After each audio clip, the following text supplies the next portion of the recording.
हरियाणा के पूर्व स्पीकर ज्ञानचंद गुप्ता जी हमारे साथ मौजूद हैं बातचीत करने के लिए। आज बजट पेश किया गया है वित्त मंत्री निर्मला सीतारमण के द्वारा। टैक्स पेयर्स के लिए बड़ी राहत है, साथ में मेडिसिन की बात कर ली जाए या फिर एमएसएमईज की, महिलाओं की, एससी एसटी सभी वर्ग को साधा गया है। इसमें किस तरीके से इस बजट को आप देखते हैं?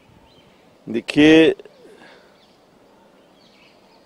आदरणीय नरेंद्र मोदी जी, हमारे देश के यशस्वी प्रधानमंत्री जी का संकल्प वर्ष 2047 तक विकसित भारत, तो ये जो बजट आज आदरणीय बहन निर्मला सीतारमण जी ने पेश किया है, ये उस स्वप्न को साकार करने वाला, एक नई दिशा आर्थिक जो हमारे स्तर पर देने वाला।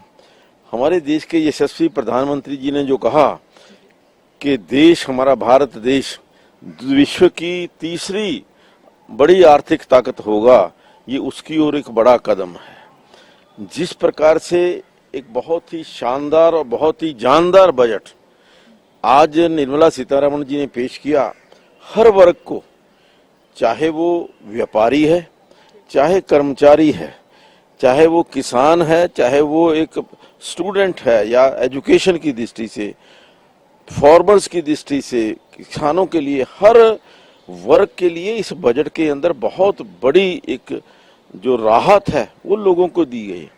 और इसकी एक जो दिशा है कि बजट के अंदर इंफ्रास्ट्रक्चर जो क्रिएट करने की बात की गई है। अब आप देखिए कि नए आईआईटी की सीटों के अंदर बहुत बड़ा एक बढ़ाव, एमबीबीएस की सीटों के अंदर जिस प्रकार से विद्यार्थियों को आगे बढ़ने का मौका मिलेगा, डॉक्टर्स को, तो उससे निश्चित तौर पर जो हमारे देश की अर्थव्यवस्था भी मजबूत होगी और तो हमारे देश का इंफ्रास्ट्रक्चर भी मजबूत होगा। 7 लाख रुपए से 12 लाख रुपए, चाहे वो व्यापारी है चाहे वो कर्मचारी है, ये दोनों वर्गों को एक बहुत बड़ी राहत। और कर्मचारियों के लिए तो 12,75,000 रुपए, जो 75,000 रुपए का इंसेंटिव था वो भी उनके साथ रहेगा।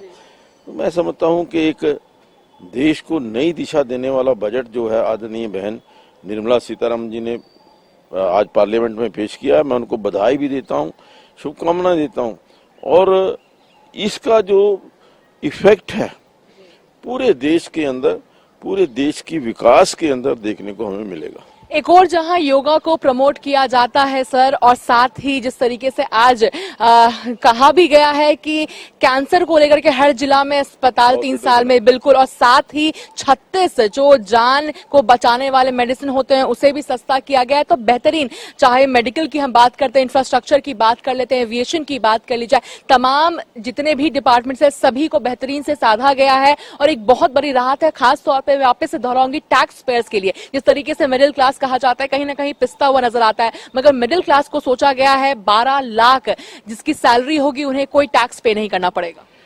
मैं समझता हूं कि जितने पिछले बजट हुए हैं उनमें सबसे ज्यादा पहली बार मिडिल क्लास के लिए इस बजट के अंदर चिंता की गई है। मिडिल क्लास को एक बड़ी राहत दी गई है ताकि वो अपने जीवन स्तर के अंदर सुधार कर सके। और जो मिडिल स्तर के अंदर जो हमारा, चाहे वो छोटा व्यापारी है, चाहे वो कर्मचारी है, या अपने टैक्स पेयर्स हैं, उनको एक बहुत बड़ी रिलीफ आदरणीय निर्मला सीतारमण जी ने दी है।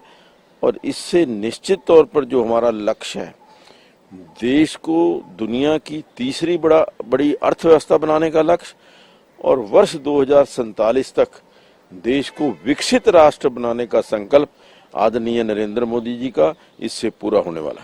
बहुत बहुत धन्यवाद हमारे साथ बातचीत करने के लिए। तो हम सुन रहे थे ज्ञानचंद गुप्ता जी को, किस तरीके से विकसित भारत का जो स्वप्न है वो इस बजट की नींव है और किस तरीके से हर एक वर्ग को साधा गया है, कहते हुए ज्ञानचंद गुप्ता जी नजर आ रहे हैं।